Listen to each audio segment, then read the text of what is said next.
Bismillahirrahmanirrahim. Alhamdulillahirabbil alamin. Wa bihi nasta'in ala umuri dunya waddin. Wassalatu wassalamu ala asyrafil anbiya'i wal mursalin sayyidina Muhammadin wa alihi tahirin wa ashabihil mayamin wa jami'i ibadillahi sholihin al mukhlasin. Assalamualaikum warahmatullahi wabarakatuh.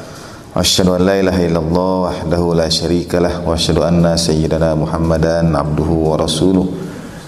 Innallaha wa malaikatahu yusholluna 'alan nabi ya ayyuhalladzina amanu shallu 'alaihi wa sallimu taslima. Allahumma shalli 'ala sayyidina Muhammad wa ali sayyidina Muhammad wa ajil farajahum warzuqna fid dunya ziyaratahum wa fil akhirati syafa'atahum. Bapak dan Ibu rahimakumullah. Hari-hari sekarang ini tentu di mana-mana dibahas tentang haji, dibahas tentang kurban. Satu di antara hal yang menarik dalam Islam ketika kita membaca Al-Qur'an, belajar agama, pemilihan ibadah, pemilihan kata yang digunakan Al-Quran atau yang diturunkan Allah Subhanahu wa Ta'ala dalam Al-Quran itu erat sekali kaitannya dengan makna ibadah itu.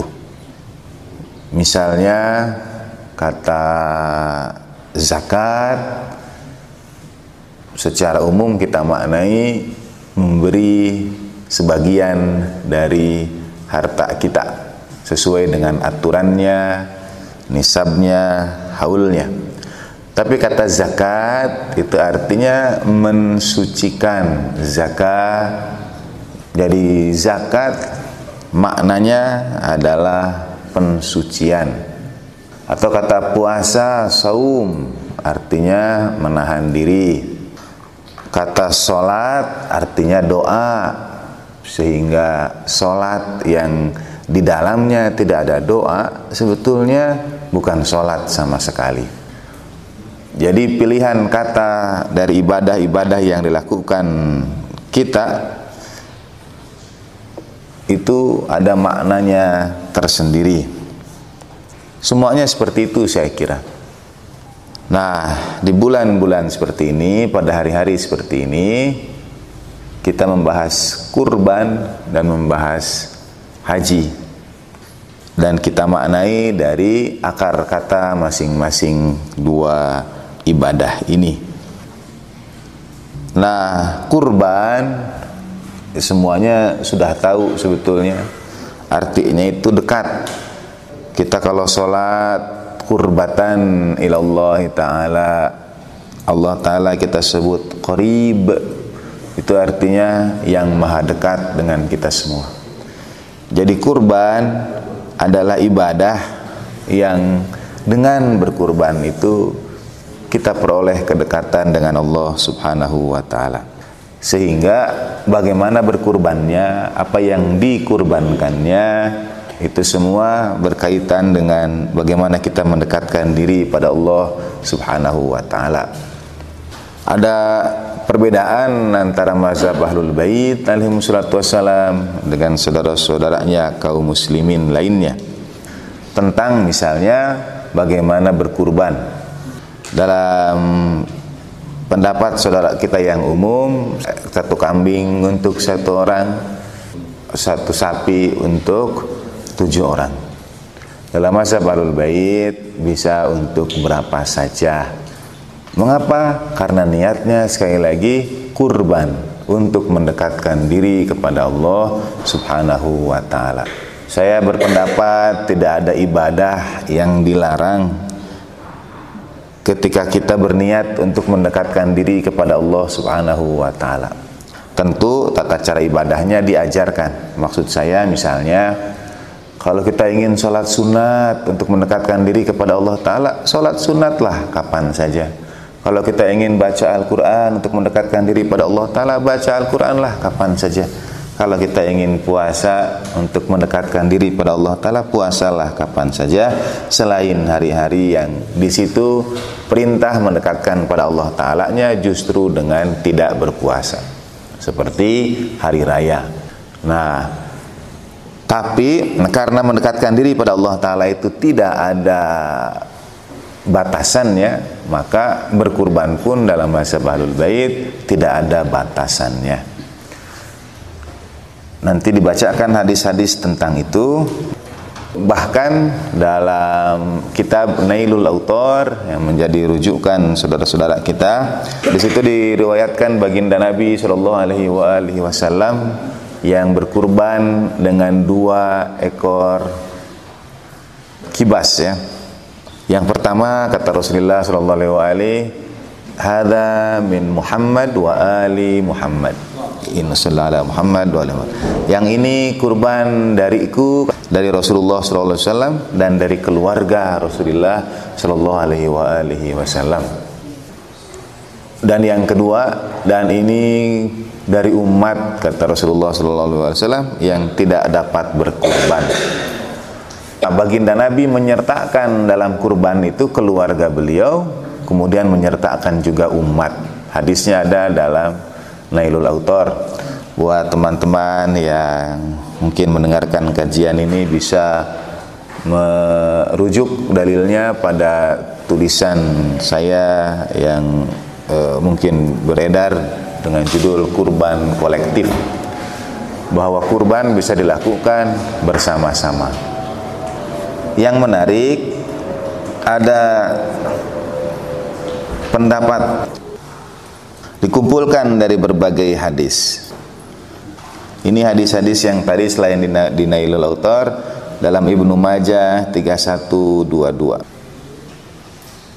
Haddasana dan seterusnya an Aisyata anna Rasulullah sallallahu alaihi wasallam amara bi kabshin aqrana yata'u fi sawadin wa yabruku fi sawadin wa yanzuru fi sawadin fa utiya bihi liyudhhiya bihi faqala laha ya Aisyah halummi al-mudiyah thumma qala ishadhiha bihajarin fafa'alat thumma akhadhaha wa akhadha al-kabsu fa'adja'ahu thumma dhabahahu thumma qala bismillah Allahumma taqabbal min Muhammadin wa ali Muhammad wa min ummati Muhammad.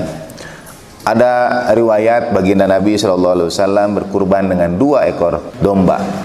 Satu riwayat baginda Nabi kurban dengan 2 ekor domba, yang satu dari Rasulullah dan keluarga Rasulullah menurut riwayat Ibnu Majah ini, yang satu lagi dari umat Rasulullah Sallallahu Alaihi Wasallam. Dan itu artinya baginda Nabi menyerikatkan kita semua. Jumlahnya bukan lagi 1 kambing untuk 1 orang, tapi 1 kambing untuk 1 umat. Semua kita diikut sertakan Rasulullah SAW dalam kurban kolektif. Tapi hadis yang sama sebetulnya menunjukkan kedudukan keluarga Rasulullah SAW. Karena baginda Nabi itu memisahkan kurban itu. 1 kurban baginda Nabi dan keluarga Rasulullah, 1 lagi kurban atas nama umat Rasulullah sallallahu alaihi wasallam. Keistimewaan keluarga Rasulullah sallallahu alaihi wasallam. Nah, termasuk ini dari Syekh Ibnu Utsaimin dalam kitabnya Ahkam Udhiyah wa Zakah Juz 2 halaman 221 hingga 222. Kata beliau, ketika baginda Nabi SAW berkurban atas nama beliau dan keluarganya dan atas nama umat Rasulullah SAW, itu menunjukkan bahwa kita juga boleh mengorbankan binatang ternak itu atas nama mereka yang sudah meninggal dunia. Karena umat Nabi Muhammad SAW itu banyak. Ada yang masih hidup waktu itu, ada yang sudah meninggal, ada yang belum lahir. Memang terjadi perdebatan boleh tidak mengkurbankan atas mereka yang sudah meninggal dunia. Nah, sebetulnya jawabannya itu boleh. Berdasarkan hadis baginda Nabi juga berkurban untuk umat Rasulullah SAW yang di situ termasuk di dalamnya mereka yang sudah meninggal dunia. Intinya sekali lagi, kurban itu dari sisi makna bahasa adalah mendekatkan diri pada Allah Ta'ala. Kalau dia ditetapkan dengan aturan sebagaimana yang selama ini kita pahami, maka kesempatan takarrub kepada Allah Ta'ala-nya pun dibatasi. Dalam mazhab Ahlul Bait boleh berserikat berapapun, 1 ekor kambing oleh berapapun. Ketika ada orang tanya pada Imam Ridho alaihi salatu wassalam, bolehkah aku sertakan keluargaku? Imam menjawab, boleh, bal sab'in, bahkan sampai 70 orang sekalipun berserikat dalam 1 ekor kambing. Ketika ditanyakan pada Ayatullah Sistani tentang aturan menyembelih ini, kata beliau, boleh, tapi kalau yang misalnya sapi 7 itu min fadl, termasuk diantara keutamaan. Jadi sebetulnya untuk yang sapi dibagi 7 pun ada riwayatnya menunjukkan keutamaan. Artinya kalau orang mampunya 1 ekor sapi 1, ya 1. Kalau orang mampunya 1 ekor kambing 1, ya 1. Tapi kalau dia belum mampu untuk 1 ekor kambing 1, dia bisa berserikat dengan kawan-kawannya yang lain, dengan keluarganya yang lain. Pernah datang ke rumah saya seorang ibu dan anaknya. Anaknya itu ingin berkurban atas nama ibunya sebagai perkhidmatan, sebagai bakti. Kata ibunya, saya masih hidup, saya masih bisa berkurban untuk diri saya sendiri. Dia tidak ingin anaknya berkurban untuk dia. Datang ke rumah, lalu tanya gimana solusinya. Saya bilang, ibu berdua berkurban, putra ibu berkurban atas nama ibu, ibu berkurban atas nama putra ibu. Selesai sudah. Jadi tidak perlu saling bersikukuh bahwa kurban itu untuk dirinya atau kurban itu untuk yang lain. Imam Ali alaihissalatu wassalam sejak baginda Nabi wafat selalu berkurban dengan 2 ekor domba. Yang satu atas nama Imam Ali, yang satu lagi itu untuk Rasulullah Shallallahu Alaihi Wasallam. Jadi Imam Ali selalu berkurban tiap tahun untuk baginda Nabi. Sebetulnya kita juga mengikuti tradisi itu, karena baginda Nabi sudah mengorbankan 1 ekor kambing untuk seluruh umat, kita sudah diikut sertakan. Maka sebagai ungkap terima kasih budi baik kita juga, kalau kita mampu kemudian kita berkurban juga atas nama dan dihadiahkan untuk baginda Nabi Shallallahu Alaihi Wasallam. Konon menurut riwayat Nabi Yakub itu berkurban dan berduka karena merasa sedih kalau selama ini beliau menikmati daging, sedangkan ada saudara-saudaranya yang tidak dapat menikmatinya. Maka kurban itu menjadi kifarat. Kalau kita selama ini makan, menikmati daging binatang ternak itu, pada hari raya kurban kita ikut andil berapapun sekali lagi yang kita mampu untuk menebus kifarat. Mungkin ada saudara-saudara kita, boleh jadi banyak saudara-saudara kita yang selama ini tidak menikmati apa yang kita nikmati. Karena makna kurban sekali lagi untuk mendekatkan diri kepada Allah Subhanahu wa ta'ala. Karena itu dalil juga kalau di sekolah-sekolah 1 kelas sumbang, mungkin dapat 1 ekor kambing, mungkin digabungkan lagi dengan yang lain. Sesungguhnya bukan dagingnya yang sampai, bukan darahnya yang sampai, tapi ketakwaannya yang sampai. Jadi diampuni bagi yang punya kurban itu inda awali qatri dammiha, pada awal tetes darah binatang itu dikurbankan, diampuni juga dosa-dosa mereka yang berkurban karenanya. Kadang-kadang ada pertanyaan, akikah dulu atau kurban dulu? Mana yang lebih wajib? Akikah dulu atau kurban dulu? Ada yang berpendapat akikah wajib, sedangkan kurban sunnah. Jadi akikah dulu kalau begitu.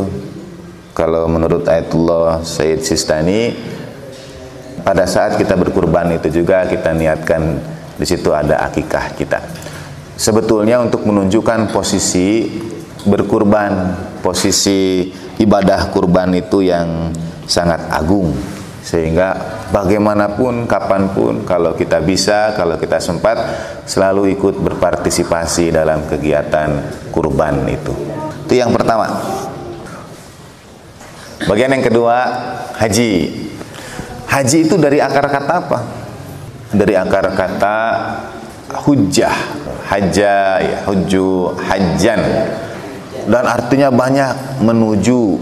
Artinya itu hujjah, dalil, bukti, argumentasi yang kuat. Dalam mazhab Ahlul Bait ada makna lain mengapa haji disebut haji, dan mengapa baginda Nabi SAW menyampaikan al-hajju Arafah. Haji itu di Arafah, karena haji erat kaitannya dengan hujjah. Siapa hujjah itu?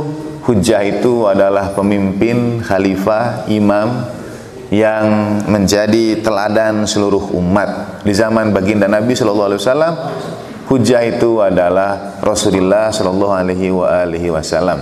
La hajja illa bil hujjah. Tidak ada haji, tidak sah haji kecuali dengan kehadiran al-hujjah.